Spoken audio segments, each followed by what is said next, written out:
ರಾತ್ರಿ ಊಟಕ್ಕೆ ಏನಾದರೂ ಹೆಲ್ತಿಯಾಗಿ ಹಾಗೆಯೇ ಟೇಸ್ಟಿಯಾಗಿ ಮಾಡೋಣ ಅಂತ ಕಿಚಡಿ ಮಾಡ್ತಾಯಿದ್ದೀನಿ. ಪಾಲಕ್ ಸೊಪ್ಪು ಹಾಕಿ ಹಾಗೆಯೇ ನವಣೆ ಅಂದರೆ ಫಾಕ್ಸ್ಟೇಲ್ ಮಿಲೆಟ್ನ ಹಾಕಿ ಈ ಒಂದು ಕಾಂಬಿನೇಷನಲ್ಲಿ ಕಿಚಡಿ ಮಾಡ್ಕೋತಾ ಇದ್ದೀನಿ.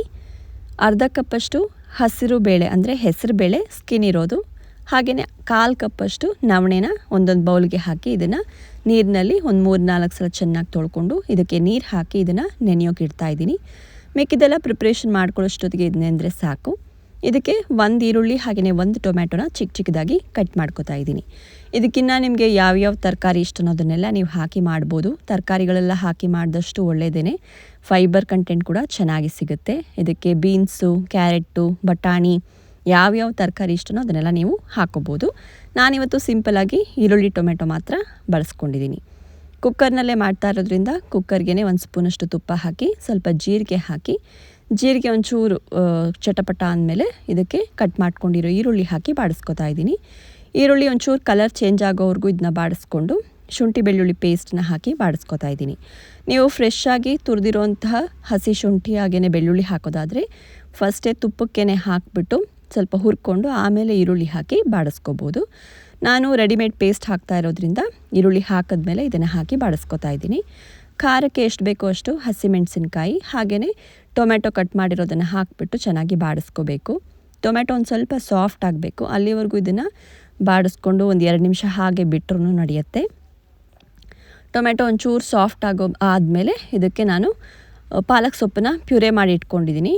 1 ಕಪ್ಪಷ್ಟು ಪಾಲಕ್ ಸೊಪ್ಪನ್ನ ಬ್ಲ್ಯಾಂಚ್ ಮಾಡಿ ಪ್ಯೂರೆ ಮಾಡಿ ಇದಕ್ಕೆ ಹಾಕ್ತಾ ಇರೋದು. ನೀವು ಈ ಥರ ಹಾಕೋದು ಬೇಡ ಅಂದರೆ ಸೊಪ್ಪನ್ನೇ ಕಟ್ ಮಾಡಿಬಿಟ್ಟು 1 ಕಪ್ಪಷ್ಟು ಇದಕ್ಕೆ ಹಾಕೋಬೋದು. ಚೆನ್ನಾಗಿ ಬಾಡಿಸಿದ್ಮೇಲೆ ಒಂದು ಸ್ವಲ್ಪ ಪಾಲಕ್ ಸೊಪ್ಪು ಕೂಡ ಚೆನ್ನಾಗಿ ಬೇಯಬೇಕು. ಆಮೇಲೆ ಇದಕ್ಕೆ ಒಂದು ಸ್ವಲ್ಪ ಅರಿಶಿನ ಉಪ್ಪನ್ನ ಹಾಕ್ತಾಯಿದ್ದೀನಿ. ಹಸಿಮೆಣಸಿನ್ಕಾಯಿ ಹಾಕಿರೋದ್ರಿಂದ ನಾನು ಮತ್ತೆ ಅಚ್ಕಾರದ ಪುಡಿ ಎಲ್ಲ ಹಾಕಲಿಲ್ಲ. ನೀವು ಬೇಕು ಅಂದರೆ ನೀವು ಹಾಕೋಬೋದು. ಚೆನ್ನಾಗಿ ಮಿಕ್ಸ್ ಮಾಡಿ ಇದೊಂದು 2 ನಿಮಿಷ ಬಾಡಿಸಿದ್ಮೇಲೆ ಇದಕ್ಕೆ ನೆನೆಸಿಟ್ಟಿರೋಂತಹ ನವಣೆ ಹಾಗೆಯೇ ಹಸಿರು ಬೇಳೆನ ನೀರು ಚೆಲ್ಬಿಟ್ಟು ಹಾಕೋತಾ ಇದ್ದೀನಿ. ಇದು ಹಸಿರು ಬೇಳೆ ಬಳಸಿರೋದ್ರಿಂದ ನೀರು ಸ್ವಲ್ಪ ಜಾಸ್ತಿ ಹಿಡಿಯುತ್ತೆ. ನೀವು ನಾರ್ಮಲಾಗಿ ಹೆಸರು ಬೇಳೆ ಬಳಸೋದಾದರೆ ಕಡಿಮೆ ನೀರು ಹಿಡಿಯುತ್ತೆ. ಸೊ ಇವಾಗ ಟೋಟಲಾಗಿ ನಾನು 3/4 ಕಪ್ಪಷ್ಟು ಬಳಸಿರೋದು ಬೇಳೆ ಹಾಗೆಯೇ ನವಣೆ ಸೇರಿಸಿ. ಇದಕ್ಕೆ ನಾನು 2/4 ಕಪ್ಪಷ್ಟು ನೀರನ್ನು ಹಾಕ್ತಾಯಿದ್ದೀನಿ. ಒಂದು ಸ್ವಲ್ಪ ಮಿಕ್ಸರ್ ಜಾರ್ನಲ್ಲಿ ಪಾಲಕ್ ಸೊಪ್ಪು ಪ್ಯೂರೆ ಇತ್ತು, ಹಾಗಾಗಿ ಅದಕ್ಕೆ ಸೇರಿಸಿ ನೀರು ಹಾಕಿ ಇದಕ್ಕೆ ಹಾಕ್ಕೊಂಡಿದ್ದೀನಿ. ಟೇಸ್ಟ್ ನೋಡಿಬಿಟ್ಟು ಬೇಕು ಅಂದರೆ ಇವಾಗ ಉಪ್ಪು ಬೇಕು ಅನ್ಸಿದ್ರೆ ನೀವು ಒಂದು ಸ್ವಲ್ಪ ಹಾಕೋಬೋದು. ಕುಕ್ಕರ್ ಮುಚ್ಚಳ ಮುಚ್ಚಿಬಿಟ್ಟು ಇದನ್ನು ಸಣ್ಣೂರಿನಲ್ಲಿ 1 ವಿಸಿಲ್ ಬರೋವರೆಗೂ ಬೇಯಿಸ್ಕೊಂಡಿದ್ದೀನಿ.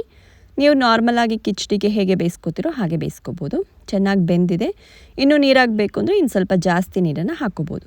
ಇದನ್ನು ಉಪ್ಪಿನಕಾಯಿ, ಹಪ್ಪಳ ಅಥವಾ ಮೊಸರು ಬಜ್ಜಿ ಇಲ್ಲ ಗಟ್ಟಿ ಮೊಸರು ಯಾವುದ್ರ ಜೊತೆ ಬೇಕಾದರೂ ಸರ್ವ್ ಮಾಡ್ಬೋದು. ನಾನು ಸೌತೆಕಾಯಿ ಹಾಕಿ ಮೊಸರು ಬಜ್ಜಿ ಮಾಡ್ಕೊಂಡಿದ್ದೆ, ಹಾಗೆಯೇ ಒಂದು ಸ್ವಲ್ಪ ನಿಪ್ಪಟ್ಟಿತ್ತು, ಅದ್ರ ಜೊತೆ ಸರ್ವ್ ಮಾಡಿದ್ದೀನಿ. ತುಂಬಾ ಟೇಸ್ಟಿಯಾಗಿರುತ್ತೆ. ರಾತ್ರಿ ಹೊತ್ತು ತುಂಬ ಹಿತ ಅನಿಸುತ್ತೆ ಹೊಟ್ಟೆಗೆ.